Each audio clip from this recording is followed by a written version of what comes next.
जय हिंद दोस्तों, अगर आप सीयूईटी 2024 की तैयारी कर रहे हो तो आज के इस वीडियो में मैं आपको सीयूईटी 2024 का हर एक वो स्ट्रैटेजी बताऊंगा जिससे आप ये एग्जाम निकाल पाओगे। आपके एग्जाम का सिलेबस क्या रहने वाला है, आपको एग्जाम कैसे निकालना है, बुक्स कौन सा यूज करना है, कितना टाइम है आपके पास, कैसे नोट्स बनाए, हर एक चीज आज के वीडियो में आपको पता लग जाएगा। मैं आपको वादा करता हूं, गारंटी देता हूं कि आज के इस वीडियो को देखने के बाद आपको सीयूईटी के प्रिपरेशन के ऊपर और कोई वीडियो देखने की जरूरत नहीं है। अगर आप 2024 में सीयूईटी की तैयारी कर रहे हो तो अपने अनटोल्ड मैक भैया के इस चैनल को सब्सक्राइब करके नोटिफिकेशन बेल दबा दो।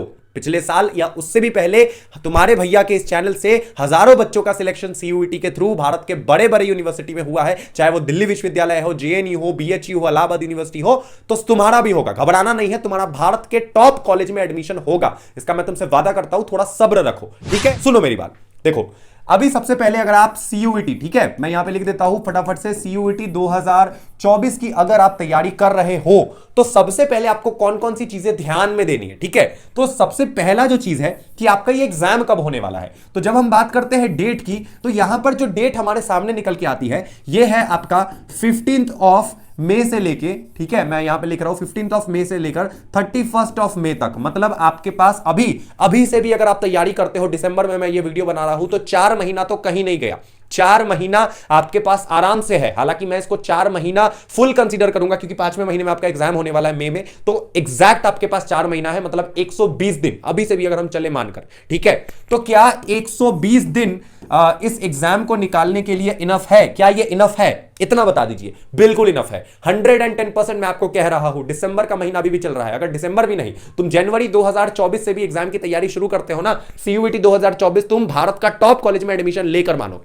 मैं ये तुमको गारंटी के साथ बता रहा हूं। तो ऐसा नहीं है कि बहुत लेट हो गया है, मैं मान के चल रहा हूं कि 120 नहीं 100 दिन ही तुम्हारे पास है। 20 दिन बाद तुम ये वीडियो देख रहे हो तो भी तुम भारत के टॉप कॉलेज जैसे SRCC, Saint Stephen, Hindu, Delhi विश्वविद्यालय, बनारस हिंदू यूनिवर्सिटी, जेएनयू, इनमें एडमिशन ले सकते हो सीयूईटी निकालकर, ठीक है। सबसे पहले मिल गया मोटिवेशन, वेरी गुड।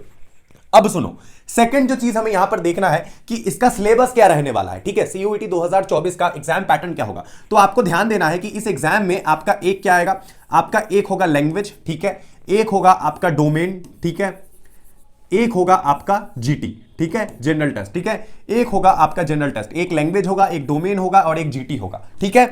मेरी बात सुनो, अगर आप अभी क्लास 12th में हो, अगर आप अभी अपने 12th में हो तो आपको डोमेन के लिए टेंशन नहीं लेना है। ये जो आपका डोमेन है ना, इसको मैं डबल टिक करता हूं। क्यों? क्योंकि अगर तुम डोमेन निकालना चाहते हो, ध्यान से सुनो, अगर तुम चाहते हो जो डोमेन है, पर डोमेन में सब्जेक्ट 200 मार्क्स का जो आएगा, 200 200 200, अगर आप डीयू का तैयारी कर रहे हो, जेएनयू, बीएचयू, किसी भी यूनिवर्सिटी का, तो 2-3 डोमेन जो तुम देने वाले हो वो वही रहेगा जो तुम्हारे क्लास 12th में है। मतलब अगर तुमको डोमेन में 200 आउट ऑफ 200 स्कोर करना है, मैं गुरु मंत्र दे रहा हूं, ये बुक एनसीईआरटी, ये जो बुक है तुम्हारे फिजिक्स, केमिस्ट्री, मैथ्स, बायोलॉजी, उसके बाद history, geography, political science, accountancy, economics, business study, commerce, कोई भी सब्जेक्ट तुम्हारे 12th में है, तुमको एनसीईआरटी का बुक उठाना है और उसको पढ़ जाना है। एनसीईआरटी को अगर तुम अपने कवर कर गए तो डोमेन में तुमको कभी टेंशन लेने की जरूरत नहीं है। डोमेन जो है वो एनसीईआरटी के बाहर नहीं आने वाला है और सिर्फ क्लास 12 तक के लेवल का आएगा, बस याद रखना, ठीक है। हो सकता है कि 12th में तुम्हारा कोई डिलीटेड सिलेबस हो, वो सीयूईटी में आ जाए, तो इसको तुम कैसे पता करोगे? इसके लिए तुम जाओगे cuit.samarth.ac.in पर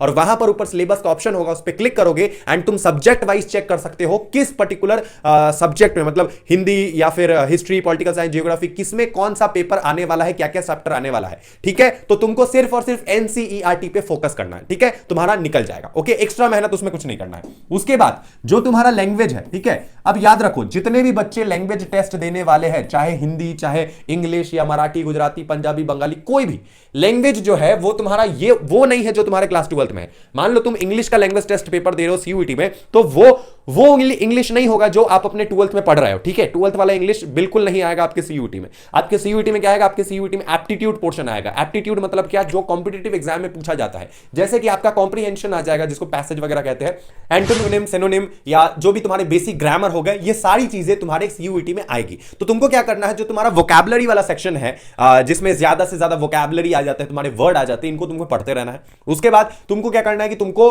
जो तुम्हारा कॉम्प्रिहेंशन है उसको भी पढ़ते रहना है। अब इसको कैसे पढ़े, कैसे इसकी तैयारी करें इंग्लिश के लिए, तो इंग्लिश में तुमको मार्केट से बुक लेना पड़ेगा, ठीक है। अब मार्केट में अलग अलग पब्लिकेशन का बुक आता है, जल्द ही मैं किसी बुक को रिव्यू करूंगा, बताऊंगा। मेरे पास हालांकि बहुत सारे 25-26 बुक आ रखे हैं, मैं किसी पब्लिकेशन का दिखा नहीं सकता, इतने मोटे मोटे बड़े बड़े बुक आ रखे हैं मेरे सामने। मैं ये नहीं है कि किसी का ब्रांड का पैसा लेकर तुमको बता दूं, नहीं, मैं अभी सारे बुक को पढ़ रहा हूं, सारे बुक को मैं देख रहा हूं, मेरे सामने सारे किताब रखे हुए, ठीक है। एक दो तो चलो मैं तुमको एग्जांपल भी दिखा देता हूं, तुम अगर बिलीव ना हो तो, ठीक है। ये जो भी मैं किसी का दिखाऊंगा तो नहीं, ये सारे या यहां पर जितने भी बुक जो भी है, ये सारे बुक मुझे आ रखे हैं, लेकिन मैं तुम्हें तब तक रिकमेंड नहीं करूंगा अलग अलग पब्लिकेशन का है जब तक मुझे किसी का कंटेंट बेस्ट नहीं लगता है। तो चैनल पे बने रहो, जिसका मुझे बेस्ट लगेगा उसका मैं रिकमेंड करूंगा। तो तुम्हें इंग्लिश में फिलहाल के लिए तुम्हें जरूरत है मार्केट से एक बुक लेना है, और वो जो बुक होगा उसमें ज्यादा से ज्यादा एमसीक्यू होना चाहिए, और तुम्हें ग्रामर की बुक खरीदनी है। अब ग्रामर की बुक खरीदने से तुम्हें अपना बेसिक ग्रामर जितना भी उसको सही करना है। देखो यूट्यूब पे बहुत से ऐसे टीचर है जो इंग्लिश को पढ़ाते हैं सीयूईटी के लिए, उनका जाकर जितने भी बेसिक ग्रामर वो जितना भी पढ़ा रखे उनको क्लियर कर लो बस। अगर तुमने बेसिक ग्रामर अपना क्लियर कर लिया तो तुम्हारा लैंग्वेज टेस्ट निकल जाएगा, बाकी कॉम्प्रीहेंशन वगैरह ये सारी चीजें तुमको वही बता देंगे, ठीक है। तो इंग्लिश में ऐसा कुछ नहीं है कि तुम्हें नहीं होने वाला, बिल्कुल हो जाएगा, ठीक है। इसके बाद जब हम बात करते हैं जीटी की, ये सबसे इंपॉर्टेंट चीज है, क्योंकि जनरल टेस्ट तुमने अभी तक अपने लाइफ में कभी नहीं दिया होगा अगर तुम एक 12th के छात्र हो तो। जनरल टेस्ट में क्या आ जाता है, जनरल टेस्ट में आपका जीके आ जाता है, आपका करंट अफेयर आ जाता है, आपका रीजनिंग आ जाता है, मतलब हर वो जनरल एप्टीट्यूड वाली चीजें जो किसी कॉम्पिटिटिव एग्जाम में पूछी जाती है वो तुम्हारी जनरल टेस्ट में पूछी जाएगी। और मैं तुमको एक गुरु मंत्र दे रहा हूं, अगर तुम सीयूईटी के थ्रू भारत का कोई टॉप यूनिवर्सिटी में एडमिशन लेना चाहते हो या किसी भी यूनिवर्सिटी में अपना नाम पक्का करना चाहते हो तो प्लीज लैंग्वेज और डोमेन के साथ जनरल टेस्ट का पेपर भी देना। भले तुम्हारा उस मन चाह, जैसे तुम्हें डीयू में एडमिशन लेना है, डीयू में तुम्हारा बोल रहा है कि जनरल टेस्ट का रिक्वायरमेंट कंपलसरी नहीं है, फिर भी तुम जनरल टेस्ट का पेपर दो। अगर तुम जीटी का पेपर दोगे तो मेरी बात मानो, तुम्हारा अगर तुम्हारे गलती से भगवान ना करे कि तुम्हारा ड्रीम यूनिवर्सिटी में नहीं हो पाया तो जीटी की मदद से किसी अच्छे यूनिवर्सिटी में तुम्हारा एडमिशन हो जाएगा।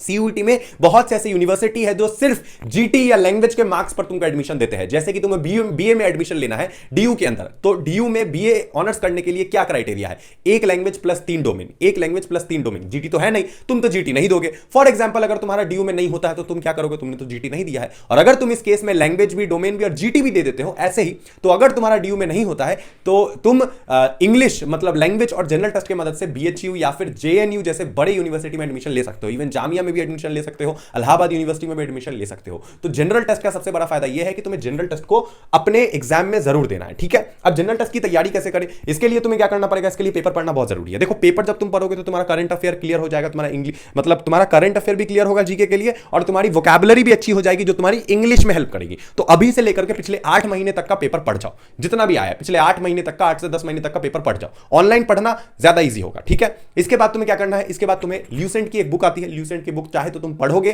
तो तुम्हारा बेसिक जितना भी जीके है ना सब क्लियर हो जाएगा, जितना भी स्टैटिक पोर्शन है ना कहीं और उसके ऊपर से नहीं आएगा। तो अगर तुम ल्यूसेंट का जीके पढ़ते हो तो बेस्ट है तुम्हारे लिए, ठीक है। और बाकी बात रही बेसिक मैथ्स की, रीजनिंग की, तो उसके लिए तुम कोई एक बुक लगा लेना। अब मैं तुम्हें गोल्डन उपाय बताऊं, थोड़ा दिन रुक जाओ, मैं तुम्हें एक ऐसा बुक रिकमेंड कर दूंगा, थोड़ा दिन रुक जाओ, कोई भी पेड प्रमोशन नहीं है, दिल से बोल रहा हूं, ब्रो टू ब्रो, क्योंकि साथ में एग्जाम निकालना है, ठीक है।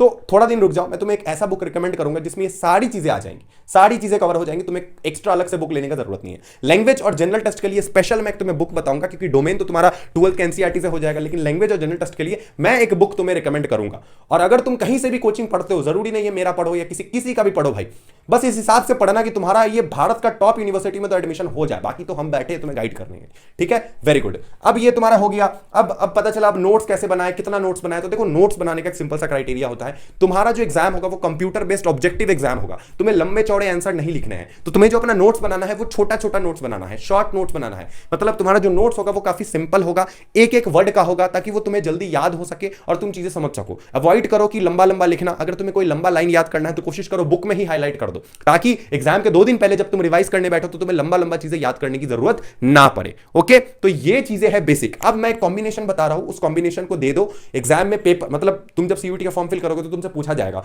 कि कौन कौन सा सब्जेक्ट आप लेना चाहते हो, नहीं लेना चाहते हो, कितना पेपर लेना चाहते हो। तो मैं एक कॉम्बिनेशन बता रहा हूं, इसको जरूर सिलेक्ट करना। एक लैंग्वेज ले लेना, ठीक है, सीयूटी में 3 डोमेन ले लेना, ठीक है, 3 डोमेन ले लेना, प्लस एक जीटी का पेपर ले लेना। अगर ये कॉम्बिनेशन तुम लेकर चलते हो सीयूईटी में तो मैं कसम से बता रहा हूं तुम्हारा मैक्सिमम यूनिवर्सिटी टारगेट हो जाएगा। तुम्हें करना क्या है कि तुम्हें ये एक लैंग्वेज 3 डोमेन जीटी का पेपर सिलेक्ट करना है और 3 डोमेन मोस्टली वही होने चाहिए जो तुम्हारे 12th वाले हैं। लैंग्वेज में कोशिश करो कि इंग्लिश अगर लो तो ज्यादा अच्छा, क्योंकि इंग्लिश ज्यादातर यूनिवर्सिटी में एक्सेप्ट किया जाता है। और एक जीटी का पेपर ले लेना। ये जब तुम सिलेक्ट कर लोगे तो तुमको क्या करना है कि तुमको जितने भी यूनिवर्सिटी सीयूईटी के फॉर्म में दिखेंगे सबको टिक कर दो। सबको टिक करने का अलग अलग पैसा नहीं लगेगा, उतना ही पैसा लगेगा जितना एक यूनिवर्सिटी करो या 100 यूनिवर्सिटी करो। तो 350 के आसपास सीयूईटी में यूनिवर्सिटी है, सबको टिक कर देना, कोई दिक्कत नहीं है, भले फॉर्म भरो ना भरो। और ये वाला कॉम्बिनेशन कम से कम सिलेक्ट कर लेना। 3 डोमेन, 3 के बदले 4 लो, 5 लो, 6 लो, फर्क नहीं पड़ता, लेकिन कम से कम 3 जरूर देना। एक लैंग्वेज देना, जनरल टेस्ट देना। इससे क्या होगा कि इससे तुम्हें कभी भी तुम्हारा कोई ईयर ड्रॉप होने का चांस नहीं होगा। अगर तुम्हारा ड्रीम यूनिवर्सिटी में नहीं होता है तो इस कॉम्बिनेशन की मदद से भारत के किसी अच्छे यूनिवर्सिटी कॉलेज में तुम्हारा एडमिशन जरूर हो जाएगा। ओके, अब हम बात करते हैं सीयूईटी की कुछ बेसिक चीजें। जैसे सीयूईटी एग्जाम वही तुम्हें पता है 15 दिन में खत्म हो जाएगा तुम्हारा एग्जाम। सीयूईटी एग्जाम से पहले मतलब फरवरी के स्टार्टिंग में या मिड में तुम्हें रजिस्ट्रेशन फॉर्म देखने को मिलेगा, जो कि 1 महीना चलेगा। तो हड़बड़ा कर रजिस्ट्रेशन फॉर्म भरने की जरूरत नहीं है। पहले दिन जब आएगा तो आराम से फिल करना है, हड़बड़ी में गड़बड़ी नहीं करना है, आराम से फिल करना है, क्योंकि ये जो एग्जाम है वो तुम्हारा आने वाला फ्यूचर डिसाइड करेगा। तुम्हारा करियर किस शेप में जाएगा, किस डायरेक्शन में जाएगा, वो डिसाइड करेगा। तो इतना बड़ा डिसीजन हमें हड़बड़ी में नहीं लेना है। हमें वो काम करना है जिससे हम अपने माँ बाप को, सोसाइटी को, एक समाज में एक प्राउड फील करा सके। समझ रहे हो? तुम्हारे माँ बाप कल को जब घर से चले, घर से निकले, जब गली में चले या मोहल्ले में चले, तो बोलना चाहिए कि वाह, इनका जो बच्चा है ये दिल्ली विश्वविद्यालय, भारत का टॉप कॉलेज यूनिवर्सिटी में पढ़ता है। शायद तुम अगर दिल्ली या मुंबई से देख रहे हो तो तुम्हारे लिए नॉर्मल चीज है, लेकिन हम बिहार से आते हैं, बिहार, यूपी, झारखंड, यहां पर कोई बच्चा जब दिल्ली मुंबई में जाता है तो उसके फैमिली वालों के लिए अलग ही प्राउड होता है, अलग लेवल का। और अगर सरकारी कॉलेज मिल जाए भारत का बड़ा, वो भी दिल्ली विश्वविद्यालय का टॉप कॉलेज, तब तो भैया माँ बाप का एक सीना चौड़ा होता है। तो तुम्हें अपने माँ बाप के लिए बहुत कुछ उखाड़ना है, और ये स्टार्टिंग है, मैं तुम्हें बता रहा हूं, ये स्टार्टिंग है। तो ये बेसिक चीजें याद रखना सीयूईटी के बारे में। बाकी और भी डिटेल में मैं तुमको किसी और वीडियो में बताऊंगा कैसे क्या करना है। नीचे कमेंट करो कि और क्या क्या आइडियाज तुमको चाहिए, एग्जाम कैसे निकाले, कितना टाइम टेबल होना चाहिए, कैसे पढ़ाई करें, हर एक चीज यहां पर डिटेल में डिस्कस करेंगे। डोंट वरी, बस तुम चैनल पर बने रहो। मैं कोई भी फालतू का प्रमोशन अभी नहीं कर रहा हूं, समझ गए? सिर्फ मेरा फोकस है कि तुम्हारा एग्जाम निकालना है और मैं निकलवा के रहूंगा। सब्सक्राइब करना चैनल को। मिलते हैं अगले वीडियो में। Love you, tata, bye bye, जय हिंद।